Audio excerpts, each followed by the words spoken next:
I think for me, I think I guess it goes back to relationships. I think the other again, the outside again, we talk about dating that kind of thing, but I think now again, my other thing would be having to choose the right friends, choosing the right people that are going to be around Mm. you, um, and knowing how long people are to stay and how long people are to leave, and Come when on, they leave, when they seasons. come in, Come on, um, seasons. and again, putting people in the right perspective.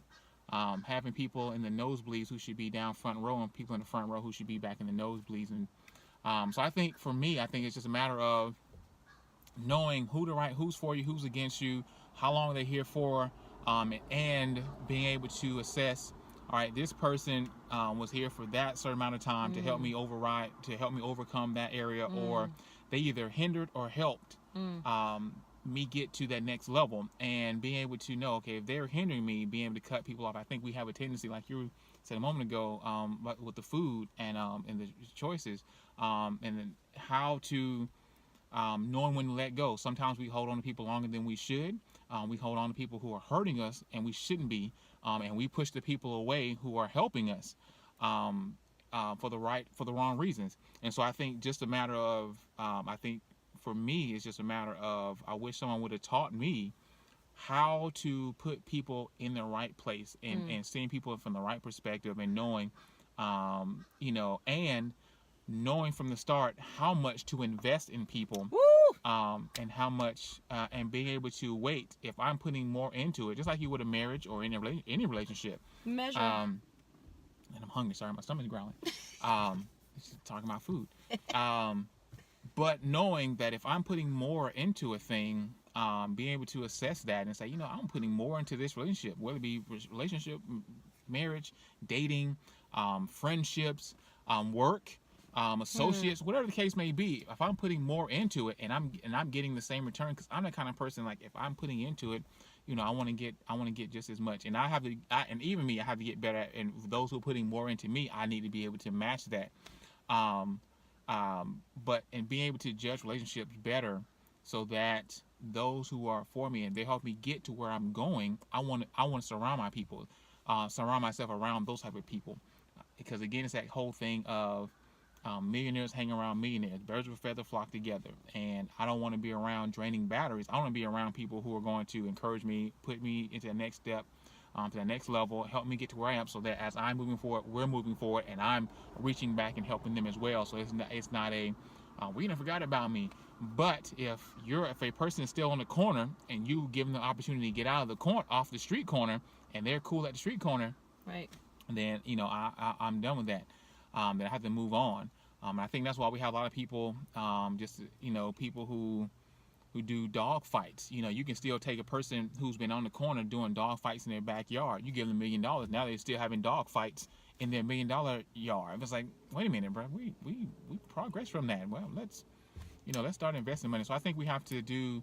And I'm not saying, and the only thing I'm focusing on is just that it's just a mindset. Right. I think we still have that ghetto mentality, and not saying anything wrong with the ghetto, because been there, done that. But I think once we've moved to that next level, not everybody's able to can move on with you. Mm. And I was telling my students, matter of fact, I said, if they weren't there for the come up, then they can't come with you. And so you have to be able to really check those people who are, as you're moving, as you're progressing, are they able to progress with you, or are Mm. they holding you back? And if they're not willing to step up their level, their game with you to help to move to the next level, then they're just in pipe dreams, and we Mm. don't want people pipe dreams. We want to see that dream manifested. So I think it's just a matter. I think people. I wish I would have had someone teach me, how to choose the right people, to know when to cut people, and when to keep people. I think that would have been great moving Woo. forward. So many visuals Absolutely. came with that. Good grief.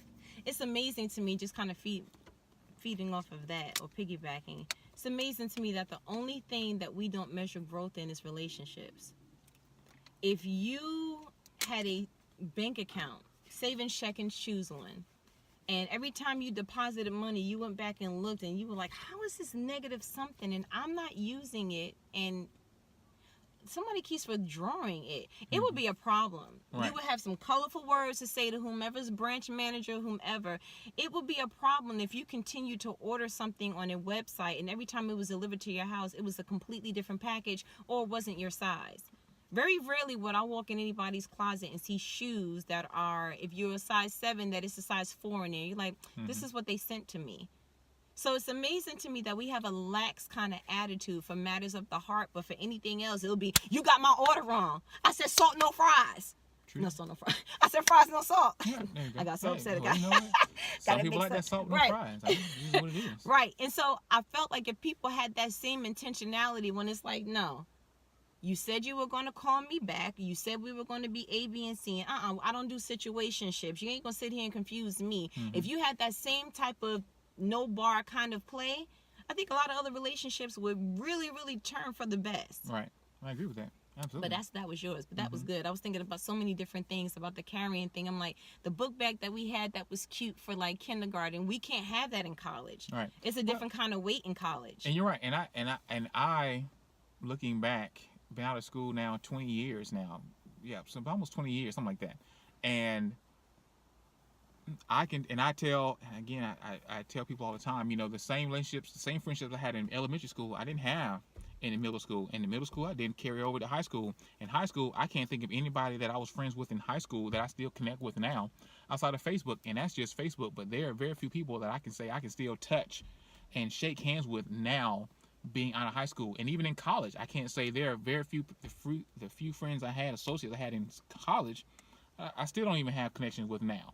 You know, and so it's like you said, I think like you do a good job of, is always assessing where you are, evaluating who's in my inner circle, and I think if I knew that from the onset and know, okay, looking back, I can say, you know, these people I idolize or look up to, or they were the most popular, the most dressed and best this and best all around, blah blah blah, you know, whatever, you know, I have no connection with them now. Right. None. And so they were great temporary. They were great for then, but where are they benefiting me now? And I think if we do that all the time, do that constantly in rotation, you know, quarterly, monthly, daily, weekly, whatever the case may be, and knowing off the jump, is this person for me or are against me? I think we will save ourselves a lot of time in the back end. Another thing that's extremely important, I wish they would have, and it kind of leaps over your thing with relationships. I wish that someone would have taught the importance of not only dating, but the mindset of giving your child a great parent. I think that people, when they're dating, they're not really thinking about that, because either A, you came from a broken home, or B, you've never really seen a solid one, or C, he's cute, she's pretty, you know, look at her body, look at his muscles, and that sustains you. But it's something way different. There's a rationale that comes over when you have children with a wrong person, and you're like, I would have never been attracted to A, B, and C. Like that would not make me anything at all. That does nothing for me. I'm sorry. Because the worst thing that you can do is have a desire that lasts for a moment session of reproduction and have that be a fixated piece, a fixated person in your child's life. For 18 years plus. It's tough. Okay? Yeah. So when you're looking at people, okay, great, because the way that the generations is going now, you swapping souls ties with people that you don't even know their favorite color. And it's cute for a moment, like, you know, I got bodies and I bag people and I talk to such and such. But you know what? It's way different when there's a slip up. And the way that this world's starting to go, I'm going to just be real frank for a couple of seconds. Yeah, abortion is not going to be able to be your birth control pill no more. Okay? And so I'm going to need you to make sure that when you're laying down with something that you're thinking long-term, and if nothing at all, learn long-term of, will your child come back to you and be like, thank you? Or will they be like, what were you thinking? Okay? I don't know what you were doing. And we all got to face that some type of time. If you've made a couple of decisions that you're like, woof, I want to backspace, delete you out of my memory, blot you out of my own book of life. I don't want you nowhere near that. Right. So I wish someone would have taught it is way deeper than how someone looks. Because I'll give an example right now. I remember looking at this one dude and laughing like, he's dorky and he looks a certain way and blasey blue. And he is now 18 years plus married with the same person, got 3 kids. He has a great profession. And I'm like, meanwhile, he's dorky, getting your feelings hurt back to back to back like a movie lineup. Like, ooh, that was cute to you. And then rewinding, where did that mindset come from? Because to be honest, when you're dating, especially when you're dating young, you want the approval of everybody else. Like, he's cute. It's so funny, at my job I'll put a picture up of my family, and I remember someone saying, oh, that's your husband, he's cute. And I remember for the first time I was like, I didn't ask you, he's cute to me. Like, and you shouldn't be looking no way. But however, I remember at a time I wouldn't even really be feeling a guy if all of my friends wasn't like, he's cute. I remember being in the club not wanting to dance with a guy if he wasn't cute. So it's like your mentality changes, but somebody should have taught me that earlier than having a baby first. Right. Quite right. That's good stuff. Very good stuff. I want to add something too. Okay. The importance of picking a job. Okay. I feel like because we spend most of our time there, I feel like a lot of people don't know what they want to do in life early, and that's fine, but you should be able to identify very early what you don't want to do. Because I think it's very distasteful now that jobs and credit is kind of becoming one and one to job hop.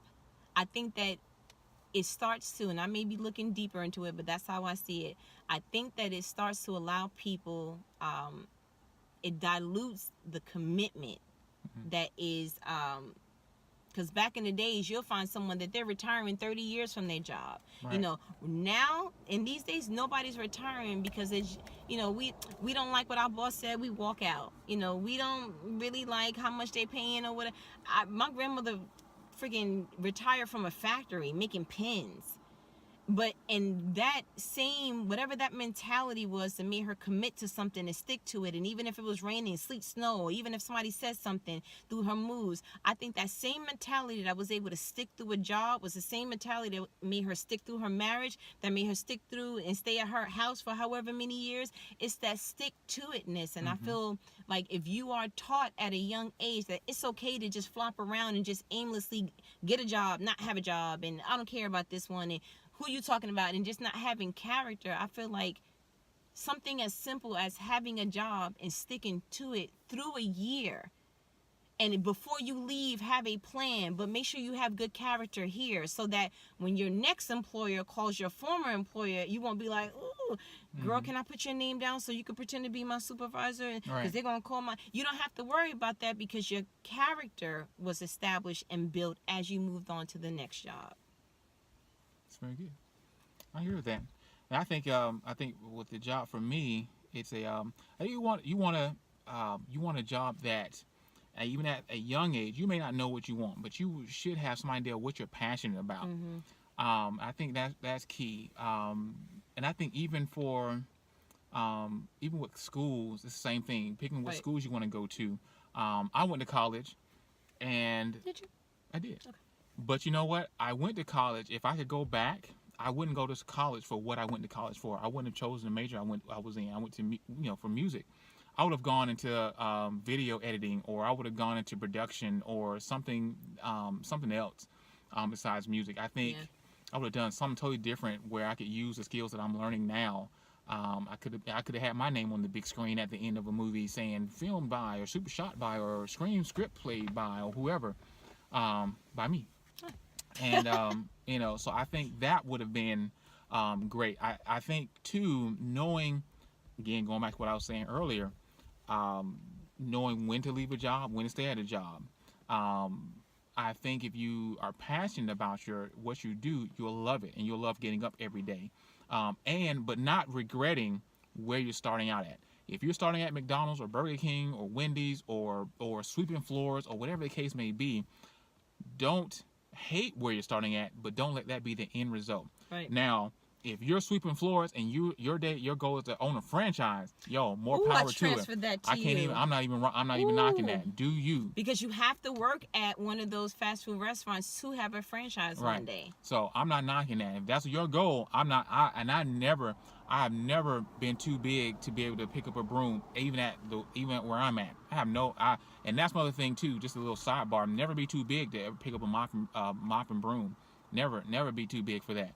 But I think you need to be able to know that, all right, this job is only temporary. This is only to get my foot in the door, especially if you're just a first time. If someone told me this is just the first job, I have to build their resume. So I'm going to take anything I can and hopefully learn something new. One, any job is going to teach you how to relate to people. Right. It's going to teach you how to gain time management, be self-reliant, how, again, like we were talking earlier about budgeting and money. So it's going to teach you how those things, not to be so easy to spend money, but no, okay, if they're asking me to require, I need black slacks and certain type of shoes, and I need to go ahead and make sure that's priority before I go in and go down and get the next PlayStation game, get Fortnite, and you know what, I'm going out to the club this weekend and spend all my money and waste $500 of makeup that's going to, and weave and bundles, my new word, bundles that's going to be sweated out by the end of the week. So I think having the right job, being able to know, okay, I need to know how to choose the right job. And once I get myself settled, how to enjoy what I do and be able to, and make that, with a job, not make that priority over family, not priority God, not over my family, and let that be something that I enjoy doing. Very few people in the world who get up every day and enjoy what they do. People get up, they dread, they hate, especially customer service. Customer service is the worst because you have to deal with people's attitudes and whatever they're going on with their day. And but if you like it, more power to you. I've been in that field. It's not something I want to ever do. And again, but there are people who are graced for that. I think there's a job for everybody. So for jobs, love what you do. Know. If it's something that's going to prepare you to the next level, do it. If you feel that, it's cutting into your free time, it's cutting into what you're really passionate about, if it's cutting into family, then you need to reassess. And I think, again, it's being self-aware and saying, okay, is this helping me get to the next level, or is this holding me back? And putting a plan in place. Okay, I'm going to give this another year. I'm going to give this 6 months. Or I'm going to give this, another, I'm putting my 2 week notice. I had a job while I was working for a retail store, and it was cutting into my time getting to and from church, because every Sunday I was there in the morning. I was missing out on my time with God. So I said, look, this is my 2 week notice. I had no other job lined up. I had nothing.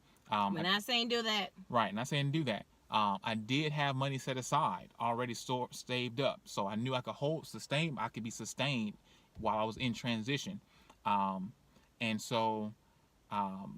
That was something that I did learn. So I think, again, just a job, just to recap, but with working, like everything else we've said thus far, it's just being able to know where you are and do what you love and love what you do. I like it. We like it. Like it. I think the next one I want to talk about, courting. Okay. Because if you don't know, him didn't kiss my lips until we got married. In 2017! Very true. Yes. Quite So, right. they doing more than kissing on lips. In second grade. Right. Okay. A lot more. But anyway, that you can't drink on the... Your boy that you be watching be drinking all kinds of water while they be doing their thing. All the time. Yeah, but they got a studio. He had to start from somewhere. Listen. They got sponsors. Look, well, this video is brought to you by... See? Have mercy. You're making my pressure. Okay, we gotta go. Say the bedtime prayers. What we doing? No, you usually sing us out. This is intro. She And you don't close really out. have nothing on her heart to sing. Her heart to sing. Cause her heart to sing. I'm tired.